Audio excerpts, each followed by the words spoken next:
I don't think there's a gigantic difference between whether you're on this career or that career, unless there's an inner shift that's involved as well. And this is what this video is going to be about. So I left my finance job in 2011 towards the end of the year. So we're coming up towards 13 years. And I think it's a good time to take a bit of a review, because there's more and more talk about why we should all quit our corporate jobs. And I think there is an entrepreneurial over-romanticization happening out there. And before you call me a hypocrite, because I literally just posted another video on YouTube that talked about how I knew I needed to leave my corporate job, I really want to just provide a little bit of context to what I'm about to discuss today. Looking back, I realized that in order to find the purpose and the meaning that I was missing, it's not actually necessary for me to leave my corporate job. I didn't have to leave. It's absolutely possible to find meaning while still working in corporate. I really love being a coach, and I do not regret taking that step, but I also realized that the reason I feel better in my life, the reason I feel more fulfilled, the reason there's more purpose and meaning in my life right now is not because I walked into another job. It is not really because I changed jobs like this. It was because of the inner work and the inner transformation that it took me to become a coach. So if you are in a job that you don't like, you don't enjoy, you don't connect with, you don't resonate with, then you can very easily get into this thinking habit that if I change jobs, then I would get up excited in the morning, I wouldn't feel exhausted all the time, I wouldn't feel drained, all that sort of stuff. And in reality, there is truth in that, because for everyone there's the right environment and the wrong environment, and the right type of job and the wrong type of job, depending on who you are, what your strengths and weaknesses are and all that. I think we love the idea that if we could just swap things up in our lives, then all our problems would go away. And in reality, wherever you go, you take yourself with you. There's an actual saying, the first time I heard it was on a life coaching course, when they said, wherever you go, there you are. So you are always who you are and who you are not, and everything that's happening inside of you as a human being, you're always going to take that with you no matter where you go, no matter which career you're going to walk into. One of the reasons I believe changing jobs and changing careers was so transformational for me, because this was the first time that I started to take responsibility for my life and for my happiness. I remember that before that, even when I picked careers, even when I picked schools, it was always just, I don't know how to put it exactly, but it was almost like I did it because I felt like that was the right thing to do. So that was the first time when I really started thinking about my own happiness. And of course, the reason I got to that point was because I was so unhappy in my job in the beginning. And so that forced me into thinking about questions like, okay, what is my passion, or what do I want to do with my life? But to take responsibility for your life is so empowering. And I think that sort of an empowerment that you feel is almost bigger than the job itself. So for you to say, I need to step out of this thing and do something different, that decision itself is almost bigger than the action once you take it, or where that action will take you, whether that takes you to a life coaching job, whether that takes you to another corporate job, whether that takes you to another country, to actually stand up in front of yourself and say, I matter, my happiness matters. I think that was huge for me. So not so much that I became a life coach and life coaching is just so fantastic and magical that if you become a life coach, you're going to be happy for the rest of your life. It's not like that. I think it was more that I needed to find that place inside of me when I said, okay, I need to do this for myself. Another thing for me was that in corporate, I pretty much relied on other people and other things for my happiness.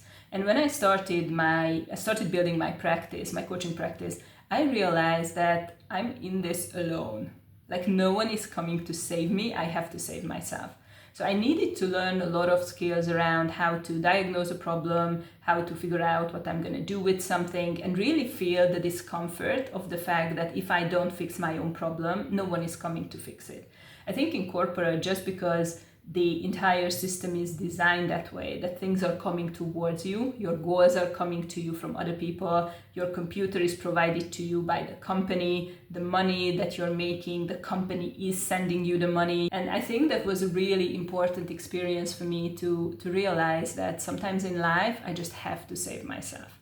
I didn't have a luxury anymore to think of corporate like, okay, but my boss will need to do this better, and the company needs to pay me more, and this particular stakeholder needs to understand. So that's sort of when you are looking at your problem but you are making it another person's fault.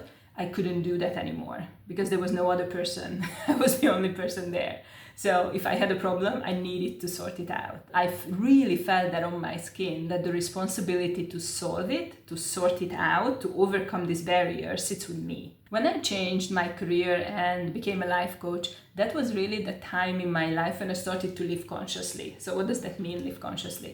It means that that was the first time when I fully realized, not just mentally and theoretically and hypothetically, but inside my body, like deeply embodied in my being, I understood that there are certain choices that need to be made in life. And I am in a position to make those choices. I think a big part of it, because within corporate, there's so many things predetermined for you that you kind of forget how this is your life. It sounds a bit weird, but you kind of forget that this is your life, and that the choices that you're making or the choices that you are not making are going to affect you in a certain way. I wasn't thinking about how I was spending my time. I was in fact living my life in a way like I had all the time in the world, like I was never gonna die, like I was never gonna run out of time. When I was still sitting in corporate and I was unhappy with my job, I was 100% convinced that what I wanted was another job. I wasn't even sure I wanted to go in another industry completely, but I wanted something different. And it was so clear in my mind at the time. I was really wrong, but it was so clear in my mind that I just needed something that I like. So I used to fantasize about going into work and, feeling almost like elevated, like, oh, I'm so happy and I'm so fulfilled and I'm so satisfied with my life and I'm just super, super, super happy. And I didn't quite realize that that is not where fulfillment really comes from. Fulfillment doesn't come from another job. Happiness and fulfillment comes from empowerment. Comes from the fact that you do realize that you have a life that you're living, and that you have the right and the inherent power to make choices about your own life. That's what I was really looking for. I wanted to feel like I was in charge of my life. I wanted to feel like I was living my own life and not some version of other people's ideas about what it has to be. Quitting corporate allowed me to really adopt this beginner's mindset. It is a bit destabilizing as well sometimes, but it's also a really wonderful feeling when you step outside of a space when you had your esteem and your prestige and you were in charge of a team or you got to a senior level in your career, and now you're just suddenly finding yourself at the bottom of everything. Not at the bottom as in you can't continue your career from the same level of seniority, but you're no longer the manager or the director or the CFO. It forces you to find humility inside of yourself. That's what it is, the beginner's mindset. And to be open, to learn, to grow, to not walk into a situation like we used to do in corporate, which is, okay, I know everything about this topic. Another thing that I think transformed my life completely, not just the new job and the new career, but the fact that I needed to step into this growth mindset. There was so much I didn't know about coaching. There was so much I didn't know about freelancing. There was so much I didn't know about marketing myself. There was so much I didn't know about a million other things. And I think it keeps you fresh and it re-energizes you when you have to learn something right from the beginning, when you have to put aside your ego in a sense that, okay, I've already got this, I already know this. I think that really keeps you young and that creates this second wave of energy that can come into your life. And finally, another thing that really changed my life for the better, never before I left corporate did I feel true gratitude. I was living this extremely privileged life, but I acted a little bit like a spoiled brat. I think when you work in corporate, because you come out of university and then you walk into a job where they already pay you a lot of money, and where you're already working with important people, and where you're already able to put a really good company's name on your CV. Corporate life is a little bit like all the good things are coming at you very quickly. It can really go to your head, I think. you are probably not going to feel grateful. You're going to, if anything, you're going to feel a little bit entitled, like, yeah, but I mean, I'm a great candidate, so of course they hired me, or of course they're paying me so much money because I am an expert in this area.